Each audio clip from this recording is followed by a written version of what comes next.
Daily Words of God.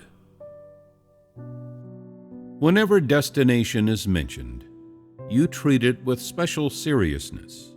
It is, moreover, something that you are all particularly sensitive about. Some people cannot wait to knock their heads against the ground, kowtowing before God in order to obtain a good destination. I can identify with your eagerness, which does not need to be expressed in words. It is no more than that you do not want your flesh to fall into disaster, and still less do you wish to descend into everlasting punishment in the future. You only hope to allow yourselves to live a little more freely, a little more easily, and so you feel particularly agitated whenever destination is mentioned, deeply afraid that if you are not attentive enough, you may offend God and thus be subject to the retribution you deserve. You have not hesitated to make compromises for the sake of your destination. And even the many of you who were once devious and flippant have suddenly become especially gentle and sincere. Your appearance of sincerity chills people to the marrow. Nevertheless, you all have honest hearts, and you have consistently opened up to me the secrets in your hearts without keeping anything back, whether it be grievance, deceit, or devotion. All in all, you have very candidly confessed to me the substantive things that lie within the deepest recesses of your being. Of course, I have never skirted around such things, for to me they have become all too familiar. You would rather enter the sea of fire for the sake of your final destination than lose a single strand of hair to gain God's approval. It is not that I am being too dogmatic with you. It is that you are too lacking in a heart of devotion to come face to face with all that I do. You may not understand what I have just said, so let me provide you with a simple explanation. What you need is not truth and life, nor the principles of how to conduct yourselves, much less my painstaking work. Rather, what you need is everything you possess in the flesh: wealth, status, family, marriage, and so on.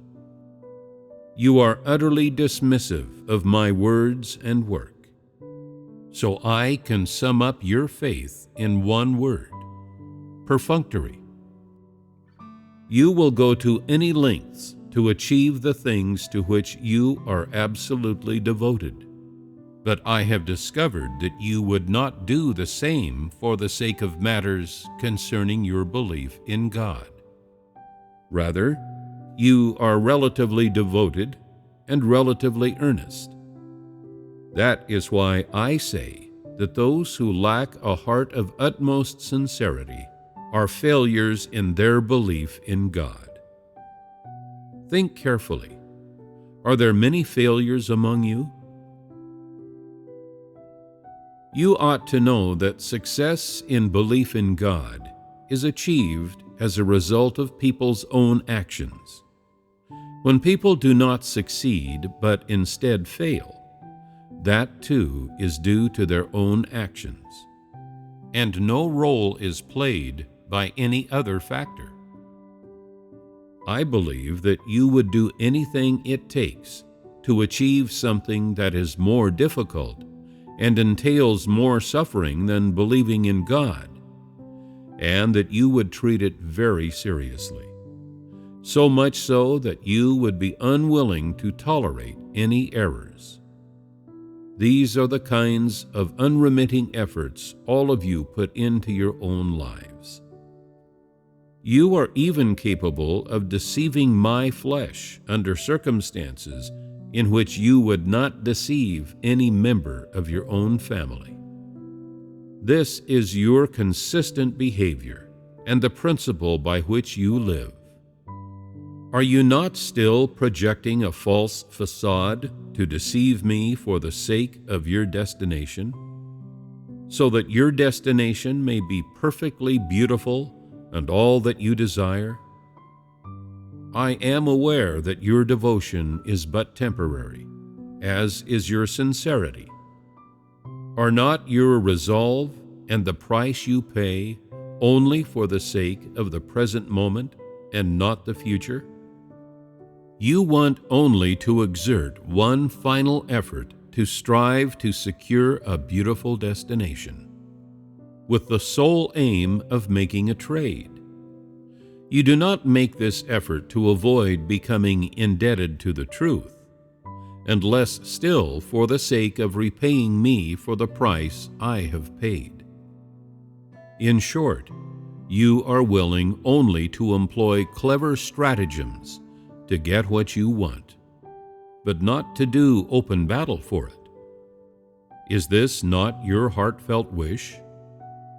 You must not disguise yourselves, nor rack your brains over your destination to the point where you are unable to eat or sleep. Is it not true that your outcome will have already been determined in the end? You should each do your own duty to the best of your ability, with open and honest hearts, and be willing to pay whatever price is necessary. As you have said, when the day comes, God will not be remiss toward anyone who has suffered or paid a price for Him. This kind of conviction is worth holding on to, and it is right that you should never forget it. Only in this way can I put my mind at ease about you. Otherwise, you will forever be people about whom I cannot put my mind at ease, and you will forever be the objects of my distaste. If all of you can follow your conscience and give your all for me, sparing no effort for my work, and devoting the energy of a lifetime to my gospel work, then will my heart not often leap for joy on your account? This way, I will be able to put my mind entirely at ease regarding you, won't I? It is a shame that what you can do is but a pitifully tiny part of what I expect. This being the case, how can you have the gall to seek from me what you hope for?